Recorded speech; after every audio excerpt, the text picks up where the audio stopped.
to the emergency room. We should take them to the church, which is our spiritual emergency room. When the doctors begin to work on them, they begin to notice something immediately. If you bring them to the house of the Lord will give the pastor a vision to see how to help him and what to do with him immediately. Now, as the doctors begin to work on him more and more, the father realized that he didn't have the insurance plan that he thought he had. The very thing that he was counting on in a time of trouble did not come when he expected it to.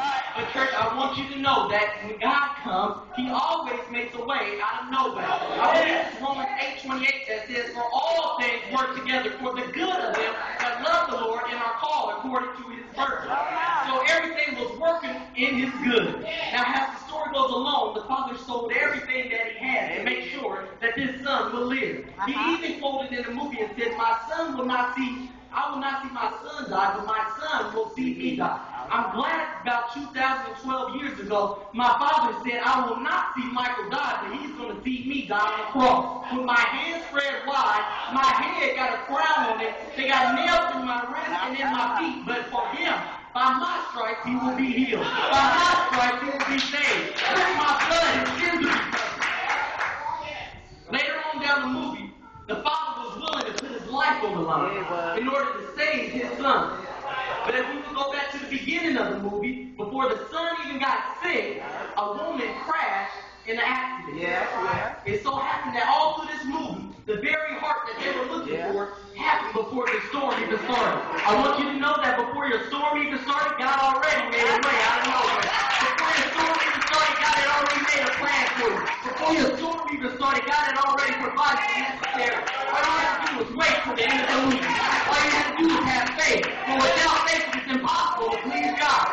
When Jesus was about to heal somebody, he said, if you can have faith that he is healed, then it shall be done. Church, all God wants us to do is have faith, and it shall be done. He said, if you abide in me and my words abide in you, you shall ask anything in my name, and guess what? It shall be done. This is nothing more than the Bible. So at the end of the movie, the father was about to kill himself. He said, I can't take it anymore. He took it over to the hospital, the very thing that it turned on. He took it over.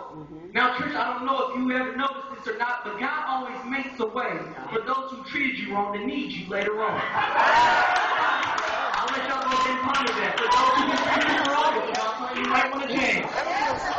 God always makes a way. In the very hospital that was about to turn him away, he took over. It was asking him for mercy. What do we do next?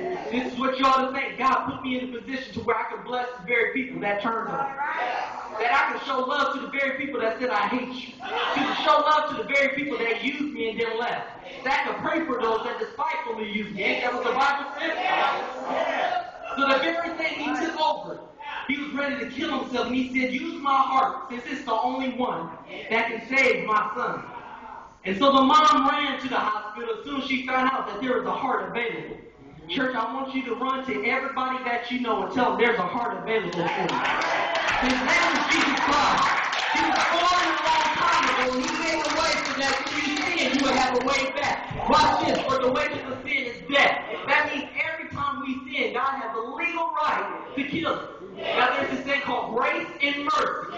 Without grace and without mercy, we will all be in very much trouble right now. Without grace and mercy, each time we slip, God will just take us out. If you don't remember that the priests had to have something on their leg when they went into the inner court, because some of them wasn't living right.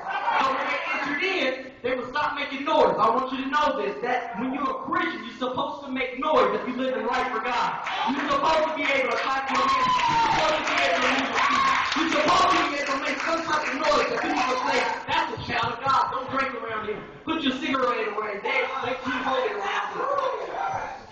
We begin to blend in. I want you to know that at none of this movie, John Q blended in with everybody else in the room. Christians, we got to start separating ourselves. We got to start separating ourselves from the same actions of the world. Now, don't stay away from them to the point that you can't talk to them and save them. But don't get into the point that you are starting to do the same things that they are doing. You ain't got to smoke everything they smoke. You ain't got to drink everything they drink. You ain't got to do the same actions that they do.